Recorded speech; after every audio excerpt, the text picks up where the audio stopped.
think relationships are 50-50? They could be. I don't see anything wrong with that. 50-50 mein matlab, does it mean today I make the bed, tomorrow you make the bed, or like today I do this and tomorrow you do this? It cannot be 50-50, right?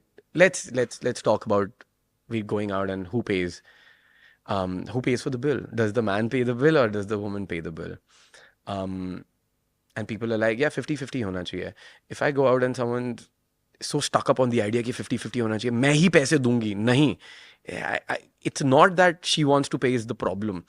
I will have a problem with that because she's so stuck on that idea that, and it's the quality that she's not flexible is what I will not like. I used to also sort of think like that in a lot of ways, at my home as well, with my parents as well, that if you have done this, like this is how you're conditioned to think, no, that, oh, your sister has done this, your brother has done this, now this is your responsibility to do, which fits into a certain scenario. But when we take this context in every place in our lives, let's say in relationships and household, and we say 50-50, then you're not playing onto each other's strength. So if she wants to pay 50-50, generally what happens, first dates, girls are nicer. They're like, Arey, how much is it?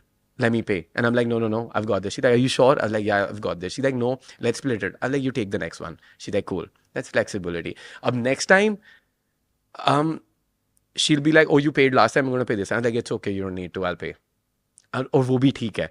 तो अब इसमें क्या हर बारी ऐसे ही होना चाहिए, हम गिने उसको कि इस डेट पे मैंने दिया, अगली बारी में आप दो, और अच्छा पिछली बार तो 1,000 रुपए आपने दिए थे तो 2,000 का बिल है तो मैं तो 1,000 ही दूंगी, 1,000 तो आपको ही देना पड़ेगा. I think when you get into that discussion then it kills everything, it kills the vibe.